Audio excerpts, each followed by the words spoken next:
아, 여름이에요. 아마 맛있는 여름 과일이 부엌에 있을 거예요. 복숭아, 딸기, 오렌지. 하지만 그러면 어떤 일이 생기는지 아시죠? 사다 놓은 바나나를 제때에 다 먹지 못하면 초파리가 눈에 띄기 시작하죠. 그러면 초파리를 어떻게 없앨 수 있을까요?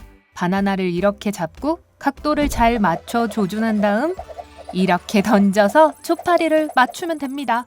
명중! 잠깐만요. 아, 그게 아니라고요? 예방법은 다르죠. 네, 여름이면 나타나서 제멋대로 과일을 노리는 가정 침입자들. 자, 여기 어떻게 하면 여름 과일을 초파리로부터 안전하게 지킬 수 있는지 몇 가지 팁을 알려드릴게요. 시작해보죠. 1. 깔때기 방법. 깔때기는 초파리를 잡는 마법에 덧치면서 재미있는 DIY 프로젝트입니다. 이 모든 팁은 여러분의 숨어있던 손재주를 발휘할 수 있도록 해줄 거예요. 먼저 기다란 꽃병이나 병을 준비해서 기본 용기로 사용합니다. 다음으로 초파리 과일 미끼를 선택해야 합니다. 초파리는 단맛이 나는 거라면 무엇이든 좋아하기 때문에 사용할 수 있는 것이 많은데 대부분 집 안에 있는 물건을 활용할 수 있을 거예요. 너무 익어버린 과일을 사용할 수 있어요.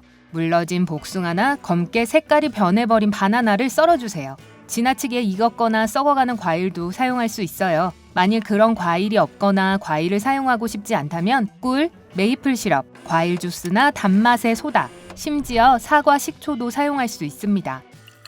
어떤 미끼를 사용하든 간에 이것을 기본 용기에 담으세요. 많은 양의 미끼가 필요하지는 않아요. 바닥을 덮을 수 있을 정도면 됩니다. 손가락 2개 너비 정도의 층이면 좋습니다. 이제 종이를 접어서 깔때기 모양을 만들고 테이프를 붙여서 모양을 유지해주세요.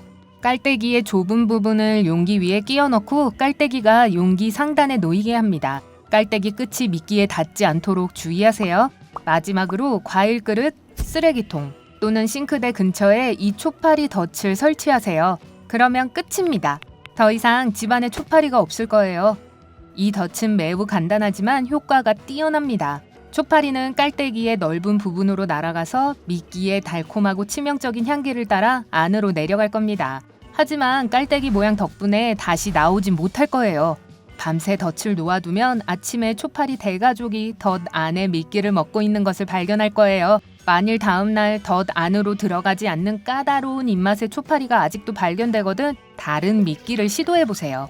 초파리를 완전히 박멸하려거든 약간의 비누와 함께 미지근한 물을 용기에 부어주세요. 잠시 그대로 두었다가 살짝 휘저어주세요. 그러고 난 후 혼합물을 쏟아 버리세요.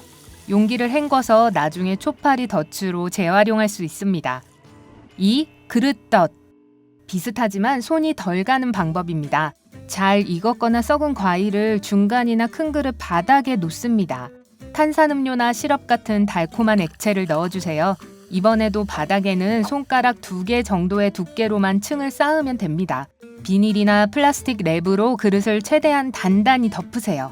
포크로 랩 윗부분에 구멍을 뚫으세요. 하룻밤 동안 그냥 두면 아침에 초파리가 미끼를 먹고 있는 것을 볼 수 있을 거예요. 이것은 깔때기 방법과 같은 아이디어죠. 초파리는 미끼에 정신이 팔려 포크로 만든 구멍으로 들어가지만 들어갔던 구멍으로 다시 나올 수 있다는 것을 알 만큼 영리하지 않아요. 아침에 덫에 초파리가 보이지 않는다면 구멍을 너무 크게 만들어서일지 몰라요. 다 자란 초파리라도 길이가 0.5cm도 안 되기 때문에 초파리를 가두려면 큰 구멍을 낼 필요가 없다는 것을 기억하세요. 작은 구멍으로 다시 시도해보고 결과를 살펴보세요.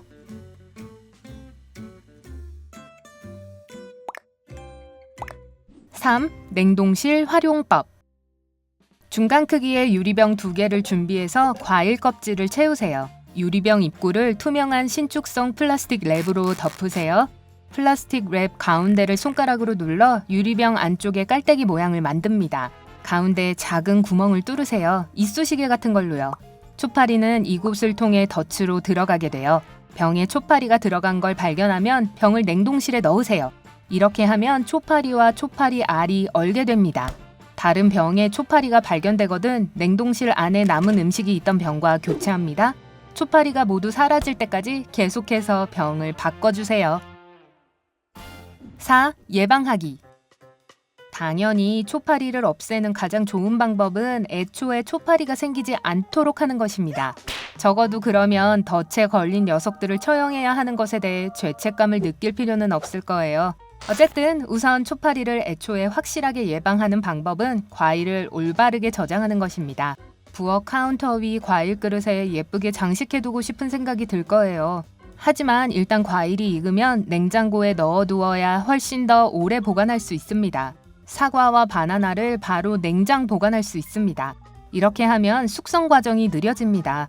비록 바나나 껍질에 갈변이 시작되었더라도 계속 냉장 보관해보세요. 그러면 속 맛은 보존할 수 있을 거예요. 망고, 파파야, 멜론, 복숭아, 그리고 아보카도와 같은 과일은 계속 익도록 실온에서 보관할 수 있습니다. 하지만 일단 완전히 익으면 며칠 더 좋은 상태를 유지할 수 있도록 곧장 냉장고로 옮겨야 합니다. 베리와 포도는 냉장 보관을 하고 구입한 날이나 며칠 안에 먹어야 합니다. 오렌지와 자몽 같은 감귤류 과일은 수확하고 나면 더 이상 익지 않기 때문에 냉장고에 최대 3주까지 보관할 수 있습니다. 과일을 보관하는 방법을 알면 더 오래 즐길 수 있고 부엌을 초파리 비행 금지 구역으로 유지할 수 있을 거예요. 이제 여러분의 의견을 아래 댓글로 남길 시간입니다. 어떻게 하면 여름에 집에 벌레가 생기지 않게 할 수 있을까요? 오늘 새로운 것을 배웠다면 이 비디오에 좋아요를 주고 친구와 공유하세요. 하지만 아직 초파리 덫을 만들러 가지는 마세요. 여러분이 좋아할 만한 2,000개 이상의 멋진 비디오가 있습니다. 왼쪽이나 오른쪽 비디오를 클릭하기만 하면 됩니다. 삶의 밝은 면에 머무르세요.